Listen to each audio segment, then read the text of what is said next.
சேனலில் நம்ம பார்க்க போகிறது ஜீரக கஷாயம். அதுக்கு தேவையான பொருள் ஒரு ஸ்பூன் நெய், ஒரு டம்ளர் தண்ணி. அதில் அடுப்பு பற்ற வச்சுக்கோங்க. ஒரு இரும்பு பாத்திரம் வச்சுக்கிட்டிங்கன்னா ரொம்ப நல்லது. இந்த பாத்திரம் சூடாயிடுச்சு. இப்போ நான் வந்து இதில் எடுத்து வச்சுருக்கிற ஒரு ஸ்பூன் நெய்யை சேர்த்துக்கிறேன்.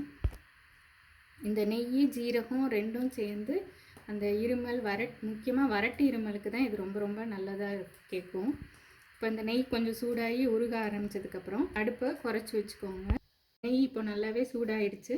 இப்போ ஒரு ஸ்பூன் ஜீரகம் எடுத்து வச்சுருக்கேன். அதை இந்த நெய்யில் சேர்க்கணும். வெடிக்கிற சத்தம் நம்ம கேட்கும். அது வரைக்கும் இந்த சிம்மில் வச்சு நல்லா இப்படி கிளறி வச்சுக்கோங்க. இந்த ஜீரகமும் நெய்யும் சேர்ந்து ஒரு நல்ல வாசனை வரும். நம்ம எடுத்து வச்சுருக்கிற ஒரு டம்ளர் தண்ணியை நம்ம இதில் சேர்க்கணும்.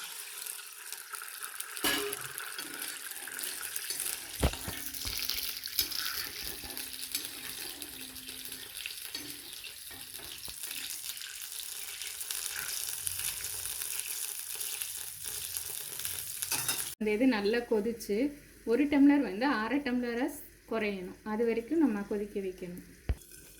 பெரியவங்களாக இருந்தால் நம்ம ஜீரகத்தோடு அப்படியே குடிச்சிடலாம், வடிகட்டணும்னு தேவையில்லை. அப்புறம் வந்து காலையில் ஒரு தடவை, நைட்டு ஒரு தடவை குடித்தா நல்லா இம்மீடியட்டாக ஒரு நல்ல ரிலீஃப் கிடைக்கும். இப்போது காலையில் ஒரு தடவை, நைட்டு ஒரு தடவை அப்படி குடிக்கும்பொழுது மொத்தமாக செஞ்சு காலையிலே வைக்கக்கூடாது. அப்பப்போ ஃப்ரெஷ்ஷாக செஞ்சு சாப்பிட்றது தான் இதுக்கு நல்லாயிருக்கும். இது சின்ன குழந்தைங்கன்னா இதை குடிக்கிறதுக்கு கொஞ்சம் கஷ்டப்படுவாங்க. இது கசப்போ எதுவுமே இருக்காது, குடிக்கிறதுக்கு நல்லா தான் இருக்கும். இருந்தாலும் நம்ம சின்ன குழந்தைங்களை குடிக்கும் பொழுது இதை நல்லா வடிகட்டிட்டு குடிக்கிற சூடு வந்ததுக்கப்புறமா இதில் ஒரு ஸ்பூன் தேன் கலந்து கொடுக்கலாம். தேனும் இருமலுக்கு ரொம்ப நல்லது, சளிக்கு ரொம்ப நல்லது. ஒரு 3 to 4 நிமிஷம் ஆயிருக்கு. இப்போ நம்ம திறந்து பார்க்கும்போது இப்போவே வந்து இந்த ஜீரகத்தோட வாசனை நல்லா வந்துடும். இப்போ பார்த்தீங்கன்னா அந்த ஜீரகத்தோட கலர் வந்து அந்த கஷாயத்தில் நல்லா இறங்கி இருக்கிறது தெரியும். இந்த டைமில் நம்ம அடுப்பை ஆஃப் பண்ணிடலாம். இப்போ இதை எடுத்து ஒரு டம்ளரில் மாற்றிக்கலாம்.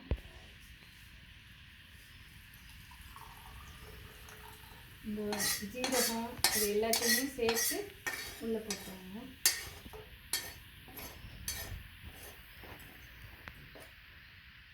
டம்ளர் தண்ணி எடுத்தோம். இப்போ நல்லா ஹாஃபாக மாறிடுச்சு. இந்த ஜீரகத்தோட கலர் நல்லா தெரியுது உங்களுக்கு.